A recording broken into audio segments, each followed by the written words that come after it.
Shri channel తరపున అందరికీ నమస్కారం అండి. అందరూ ఎలా ఉన్నారు? చాలా బాగున్నారు అనుకుంటున్నాను. ఈరోజైతే నాగుల చవితి. నాగుల చవితి రోజు మేము ఏ టెంపుల్స్కి వెళ్ళాము, ఎక్కడ పాలు పోసామో అన్నీ కూడా ఈ షార్ట్లో.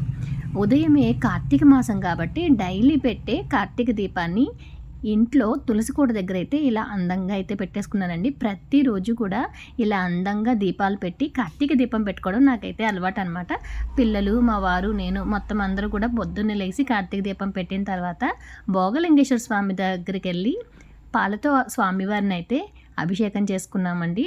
భోగలింగేశ్వర స్వామి దగ్గర ఏంటంటే అభిషేకం మన చేతులతో మనం చేసుకోవచ్చు. అందుకని చెప్పి కార్తీక మాసంలో ఇలా శివయ్యకి మన చేతులతో అభిషేకం చేసుకుంటే చాలా మంచిదని, ప్రతిరోజు కూడా ఇంట్లో కార్తీక దీపం పెట్టేసిన తర్వాత భోగలింగేశ్వర స్వామి వారి దర్శనం చేసుకుని అభిషేకం చేసుకుని అయితే వస్తాము. పంచారామ క్షేత్రాల్లో ఒకటైన శ్రీ ఉమా సోమేశ్వర స్వామి వారి దేవస్థానం మా భీమవరంలో ఉండడం మా అదృష్టంగానే భావిస్తూ ఉంటాం. కార్తీక మాసంలో తప్పకుండా స్వామివారి దర్శనం అయితే రోజు చేసుకోవడానికైతే ప్రయత్నిస్తామండి.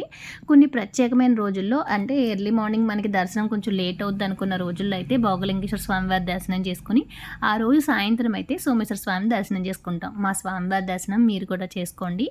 నిత్యం కూడా గుడి ఎప్పుడు కూడా పొద్దున్న సాయంత్రం కార్తీక మాసంలో దీపాలతో ఇలా వెలుగుతూనే ఉంటుందండి. స్వామివారి దర్శనం ఈరోజు కూడా చాలా బాగా జరిగింది. సోమేశ్వర స్వామివారి దేవాలయంలో ఎన్నో ఉపాలయాలు ఉంటాయి. అలాగే నాగేంద్ర స్వామివారి దేవస్థానం ఉంటుందండి. ఈరోజు నాగుల చవితి కాబట్టి చాలామంది అయితే నాగేంద్ర స్వామివారి దర్శనం చేసుకుంటున్నారు. ఇక్కడి నుంచి మేమైతే తాడేరు రోడ్లో వేయించేసి ఉన్న శ్రీ వీర వెంకట నాగా దుర్గా భవానీ అమ్మవారి దర్శనం అయితే చేసుకున్నామండి. ముందుగా అమ్మవారి దర్శనం చేసేసుకున్నాము. ఇక్కడ అమ్మవారు అయితే స్వయంగా వచ్చి నేను ఇక్కడ ఉన్నాను, నాకు గుడి కట్టమని చెప్పి అయితే అడిగారు. ఈ గుడికి సంబంధించి ఫుల్ వీడియో కూడా నేను మన ఛానల్ పేజ్లో అప్లోడ్ చేశాను. చూడని వాళ్ళు ఎవరైనా ఉంటే వీడియోని ఒకసారి చెక్ చేయండి.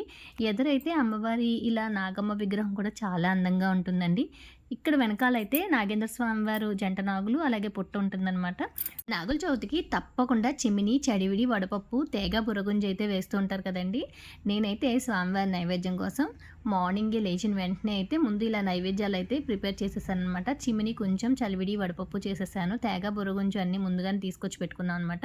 తీసుకొచ్చినవి అన్నీ కూడా పిల్లలు, మా వారు మొత్తం కలిసి అయితే ఇక్కడ పుట్ట అయితే వెనకాల కట్టబడి ఉంటుందండి. ఈ పుట్టలో అన్నీ వేసి పాలు కూడా వేసామన్నమాట, ఆవు పాలు.